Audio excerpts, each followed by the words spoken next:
Welcome to The Explainer. Have you ever actually stopped to wonder what happens when a defending world champion starts their journey to protect the crown? I mean, it doesn't start in the glamour of the final or even in the knockout rounds. It starts right here, in that very first game. It's the moment when expectations are just astronomically high, the pressure is literally crushing, and one single mistake can send shockwaves through the entire football world. Because, well, that's exactly where Argentina finds itself right now. They are the reigning world champions, the iconic nation of Diego Maradona, the home of Lionel Messi, and now, on the biggest stage once again, they're opening their 2026 FIFA World Cup campaign against a highly dangerous, totally unpredictable Algeria side. The stakes absolutely could not be higher. So let's look at the roadmap for this explainer. We're going to break down the opening match curse, analyze Argentina's midfield machine, take a close look at Messi's evolution, and unpack Algeria's DNA. Then we'll map out the tactical chess match before wrapping the whole thing up with a prediction. Section 1. The opening match curse. You know, being the defending champion sounds amazing on paper, but history tells us a very, very different story. The sheer weight of expectations can crush a team. As the saying goes, World Cups don't care about reputations, World Cups create chaos. You can have the biggest names, the shiniest trophies, the highest FIFA rankings, but the second that referee blows the whistle, everything changes. Nerves become totally visible, and suddenly the underdog realizes they have absolutely everything to gain and nothing to lose. To put that into perspective, look at the timeline. World Cup openers are rarely comfortable for Argentina. Back in 1990, they arrived as champions and shockingly lost to Cameroon. Then in 2022, they suffered one of the biggest upsets in football history against Saudi Arabia after an extraordinary goal completely flipped the script. So before anybody completely writes Algeria off in 2026, we've got to acknowledge this pattern. The curse is a very real threat, and Algeria knows exactly how to create the kind of chaos that topples giants. Section 2. Argentina's midfield machine. To really understand how Argentina plans to avoid another massive upset, we have to look at their core tactical identity. It's not just about flashy attacks, it's about dictating the game, controlling the ball, controlling the tempo. And at the absolute heart of that is one of the most dominant midfields in international football, Enzo Fernandez, Alexis McAllister, and Rodrigo de Paul. They're three totally different players, but they interlock perfectly, kind of like a machine. McAllister provides this incredible intelligence, always chasing the ball in and finding the right pockets. Enzo Fernandez brings those sweet feet and elite vision to set the tempo. And de Paul? He brings raw, unyielding intensity, putting in those crunching tackles to win the ball back. Together, these glittering gems let Argentina completely dominate possession. And here is the absolutely crucial takeaway. Survive the midfield to survive Messi. So many teams build their entire game plan around just trying to stop Lionel Messi. But they miss the point. You have to survive the midfield first. If Enzo, McAllister, and de Paul are controlling the match and digging the ball out from the back line, Messi is inevitably going to find the space he needs. Disrupting this midfield engine is step 1 if Algeria wants to survive. Section 3. Messi's evolution. Okay, you simply can't preview this match without talking about the Magic Man himself, 39. That is Lionel Messi's age during this tournament.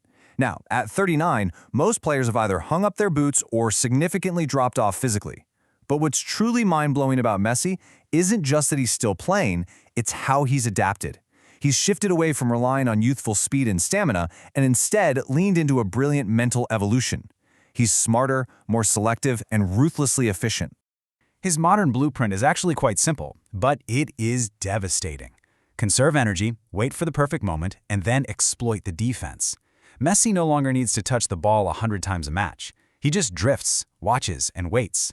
He just needs a few incredibly efficient moments to completely dismantle a defense. Defenses still absolutely panic when he gets the ball because they know how much they yearn to avoid a Messi moment. One twinkling run, one split-second pass, and he changes the entire game. Section 4. Algeria's DNA. Now, before we get too lost in Argentina's setup, we really need to understand the beast they're facing. Algeria isn't just your standard underdog who's just happy to be there. No way. They're a dangerous nation with a legendary pedigree for causing absolute chaos at the World Cup. 2. That's the number of goals debutants Algeria scored back in 1982 to defeat heavy tournament favorites West Germany. Nobody saw it coming, but the world witnessed an absolute shock. That 2-1 victory is still one of the greatest upsets in World Cup history. But what happened next is why Algeria's DNA is forever etched into football history. It's known as the disgrace of Gijón.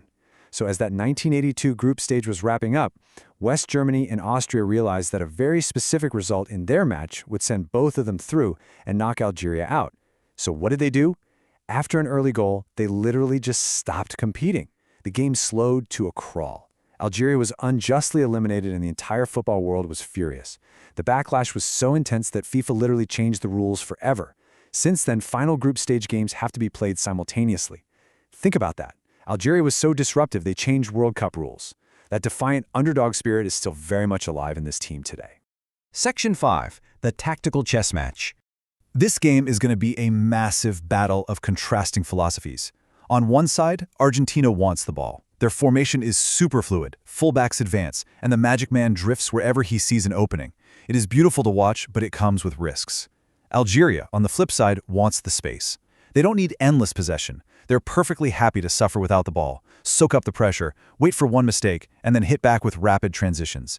It's a total clash of styles. And Algeria has the perfect weapons to exploit those open spaces. You've got Riyad Mahrez, who brings elite intelligence and creativity. Give him an inch of space near the box, and he'll punish you. Then there's Mohamed Amora, bringing terrifying pace and finishing ability. His acceleration is incredible. Add in Ibrahim Maza, an emerging youth talent, hungry to prove himself, and you've got a lethal combination.